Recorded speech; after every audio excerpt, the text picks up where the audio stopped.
Bonsoir à tous. Quand matin m'a présenté M. Tibino, j'ai un peu frémi, c'est vrai. C'est pas un cliché si je vous dis que je suis content d'être avec vous ce soir. Et je vais vous expliquer pourquoi. Le 2 septembre 2023, on m'a diagnostiqué un cancer de la prostate de stade 4 et métastase généralisée. Le médecin m'a donné 2 mois pour vivre. Je suis allé m'inscrire au gym, même si je grimaçais en faisant des exercices. Mon entraîneur venait me dire, vous savez, il faut avoir du plaisir à faire ça. Mais je ne lui ai jamais expliqué pourquoi je grimaçais. C'était à cause de mes douleurs osseuses. Et ça me ramène à des souvenirs antérieurs. Je me souviens quand j'étais au cégep, au collège, peu importe, mon professeur de physique disait « Le liquide prend la forme du récipient dans lequel on le verse. » Et moi, c'est comme un cheval de bataille pour moi, parce que ça fait 47 ans que je suis au Québec. Je ne peux pas dire que j'ai saisi l'âme québécoise à 100%, mais je crois commencer à goûter, je dirais modestement, une petite tranche. Je m'explique. Toutes les pommes qu'on cultive au Québec ont des connotations anglophones. Je n'ai pas besoin de vous les citer, mais à titre d'exemple, Cotland, Empire, etc., etc.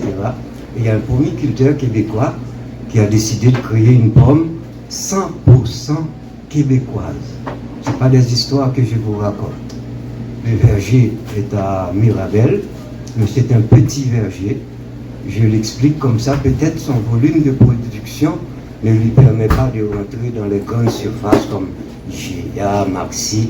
Mais si vous allez au marché du Vieux-Québec ou au marché du Vieux-Montréal, vous pouvez déguster des rosinettes. Cela dit, je ne suis pas payé pour faire de la publicité pour cette pomme. C'est parce qu'elle m'a inspiré un poème. Et je l'ai intitulé à Rosinette, ma nouvelle pomme.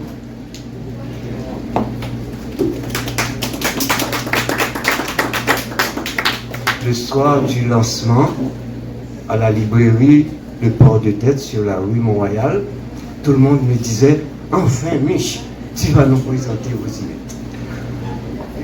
Je dis, étant donné que j'ai une lecture à faire plus tard, je vais vous la présenter.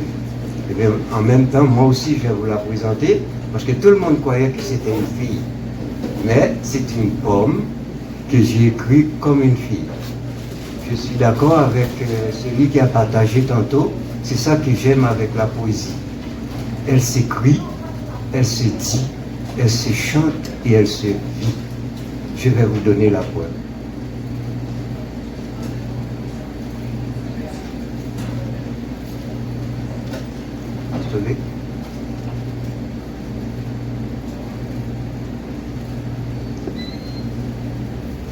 À Rosinette, ma nouvelle pomme. Quand mes regards te déshabillent, que de musique tue dans le bruit des paroles, et que mes mains déslipent tes courbures avant de m'enjupper dans ton corps. Quand mes regards te déshabillent, en cueillant ces fruits équivoques, légèrement cachés par un voile de brouillard. Quand mes regards te déshabillent, c'est une syllabe à peine divulguée de mes pensées qui s'intrusent dans ton corsage. Dis, quand mes regards te déshabillent, ce sont les colères de ces fruits gonflés qui se gonflent davantage en me faisant signe. Il dit, quand nos regards s'entre-déshabillent, on est encore habillé, étonné d'un nouveau jour qui commence avec l'aube. Et si mes regards se rhabillent, c'est mon désir qui n'en finit plus de mourir, parce que mon stylo a bonne mine. Il dit, quand mes pensées t'imaginent, c'est que je suis encore seul et bien au fond de mon lit.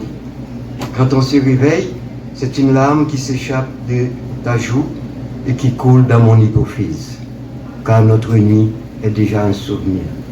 Quand mes mains te déshabilleront, alors là, les cloches lointaines se mettront à sonner, toi si proche et si lointaine à la fois. Merci.